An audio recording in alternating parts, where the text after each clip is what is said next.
Bonjour, bienvenue dans cette nouvelle capsule vidéo où nous allons voir à travers cette capsule un outil qui à mon sens est l'un des outils les plus puissants et qui puisse nous permettre vraiment d'aller vers un changement profond à l'intérieur de soi. Quand on est dans une relation, on se sent englué, on se sent emprisonné, on se sent étouffé. On a énormément de commentaires de personnes qui nous disent « Voilà, je suis dans une relation, ça fait des années et la personne a beau être très dysfonctionnelle. Voilà, je reste attaché et j'ai du mal à m'en sortir. » Vous avez vu dans la première vidéo, et c'est important de revenir dessus, que si à un moment donné, on a parfois certaines attirances par rapport à certaines situations, c'est ce qu'elle nous renvoie à quelque chose qu'on connaît. Et sachez une chose, je ne l'ai pas dit dans la précédente vidéo, mais je vous l'ai dit ici, c'est que ce qu'on connaît, c'est pas forcément géré par notre conscient. C'est hyper important de capter que c'est géré par notre inconscient. Le conscient, lui, gère à 5 à 7 informations à la seconde, le subconscient 200 000 et l'inconscient 2 millions d'informations à la seconde. C'est pour vous dire que dans votre système réticulaire, généralement qui est actif tout le temps, quand on balaye l'environnement dans lequel on est, de manière très automatisée, le cerveau va balayer et va chercher des similitudes. S'il y a une musique, par exemple, qui vous rappelle un événement particulier, paf, le cerveau va aller l'associer à l'événement.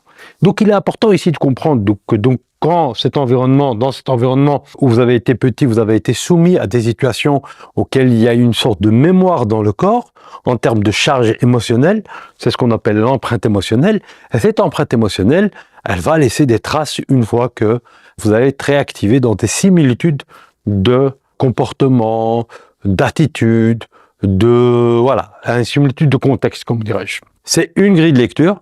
On a d'autres grilles de lecture, mais donc cette similitude en termes d'environnement est une grille de lecture. Maintenant, ce qui m'intéresse, c'est qu'est-ce que je peux mettre en place pour pouvoir dépasser tout ça.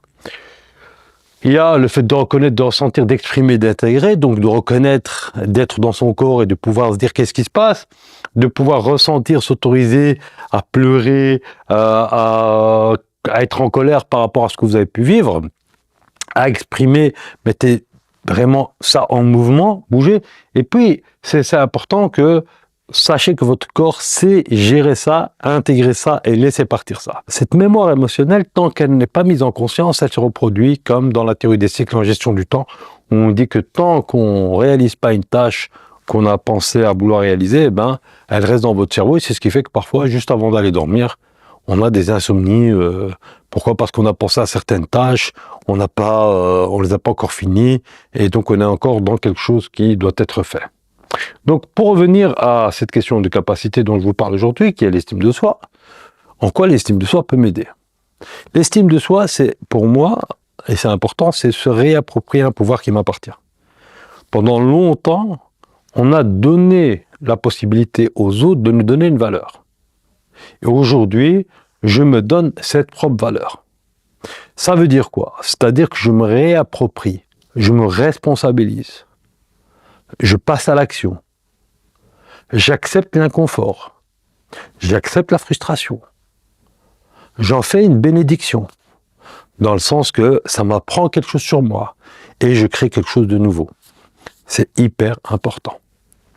Ok? Et donc, ici, ce qu'il est important de se dire, c'est que si, à un moment donné, une fois que j'ai pris conscience de ça et que je vois qu'il y a un comportement qui me dérange, je vais me connecter à mes sensations.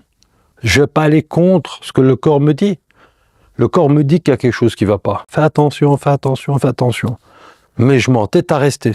Mais non, apprends à écouter ce corps. Prends le temps nécessaire, le recul nécessaire. Et le corps ne ment pas. Et ça, je l'ai déjà dit dans plusieurs vidéo, le cerveau peut vous mentir, le corps ne vous ment pas. Donc cette question de sensation, c'est une gymnastique. C'est un entraînement. C'est revenir à soi. Revenir à ce que je ressens. Revenir à comment je me sens. Est-ce que je me sens bien? Non, je ne me sens pas bien. Pourquoi je ne me sens pas bien? Je me sens compressé. Comment tu es quand tu te sens bien? Je suis ouvert. Je suis beaucoup plus en puissance. Là, je suis dans une posture d'impuissance. Je vous renvoie aux travaux d'Amikuti par rapport à la posture de puissance et d'impuissance. Ok? Et donc, qu'est-ce qui va se passer? Il va se passer que donc là, j'ai une invitation, plutôt, à me dire, tiens, qu'est-ce que je fais de cette situation dans laquelle la personne me met à distance? Est-ce que je vais me renfermer sur moi-même et lui donner un pouvoir sur moi? Dire, mais pourquoi tu fais ça? Pourquoi tu es méchant? Pourquoi tu fais... Ou bien me dire, non. Qu'est-ce que ça m'apprend sur moi pour pouvoir développer plus de ressources et me respecter davantage, et me donner de la valeur davantage, et pouvoir mettre le haut-là, les limites nécessaires pour une relation saine. Et là, on arrive à quelque chose de subtil. C'est que c'est une gymnastique. C'est du travail, c'est des prises de conscience. Moi, ce que je vous invite à travers cette vidéo, et c'est vraiment important, je voulais la faire vraiment parce que ça me tenait à cœur, c'est qu'il y a beaucoup de gens qui se font beaucoup de mal dans les relations qu'ils vivent et qui se victimisent parce que, voilà, similitude d'environnement. Quand j'étais petit, on m'a mis à l'écart, je ne me suis pas senti aimé, j'étais emprisonné par rapport au pouvoir des adultes, par rapport à moi. Et là, je reproduis quelque chose que je sais. Mais sauf que là, vous avez le pouvoir. Vous avez la possibilité de vous dire, non, aujourd'hui, je donne une réponse différente. Est-ce que ça va être facile? Ben, je vous le dis à l'avance, non, ça ne va pas être facile. Pourquoi? Parce que le corps aime rester dans ce qu'il connaît. Ce qu'on appelle un état homéostasique, une sorte d'équilibre.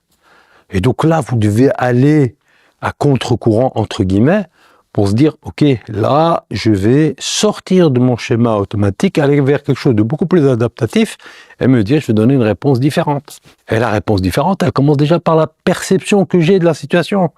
Est-ce que je me mets dans une position de victime ou dans une position de créateur, de quelqu'un de responsable? Est-ce que là, je vais continuer à vibrer le manque en disant « Oh, au secours, allez, je suis un éternel ou une éternelle victime » ou bien je vais me dire « Non, je suis dans l'abondance parce que je vais donner signature vibratoire qui est de dire « Je peux y arriver ». Il n'y a pas mort d'homme si la personne part. Si ce n'est pas la bonne personne, je dis toujours aux gens que je suis, à un moment donné, quand vous élevez votre niveau de conscience, ce qui va se passer qu'il y a des personnes, de nouvelles personnes qui vont être en similitude avec votre signature vibratoire et d'autres personnes qui vont vous quitter. C'est naturel, c'est comme ça, c'est le cycle de la vie. Mais toute évolution amène des changements dans le système dans lequel vous vivez. C'est comme ça. Voilà, j'espère que cette vidéo vous aura été profitable. Je vous invite à vous abonner à notre chaîne Éveil Relationnel, à mettre votre commentaire. Nous vous rappelons que nous proposons aussi des accompagnements, du coaching et de la thérapie. Donc moi, je m'occupe de l'aspect coaching et Arnaud s'occupe plutôt de l'aspect thérapie. Pour ça, je vous renvoie à la description. Je vous donne rendez-vous pour une prochaine vidéo et je vous remercie grandement pour votre soutien et votre attention. Au revoir.